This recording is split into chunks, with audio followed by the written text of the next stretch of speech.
Calm down. Stop reacting. Instead, plan. Be proactive.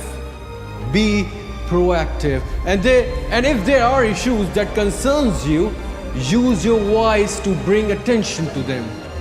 Sign petitions, write letters, emails to the concerned departments and authorities. Make an appointment to sit down with someone who has the power to change things and discuss your worries with them. If someone you know treats another badly, then call them out on their bad behavior.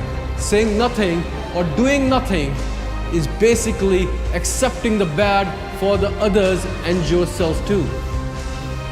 Be vigilant. Be active. You can change. You can bring justice. Start accepting. Tolerance is something wiping out.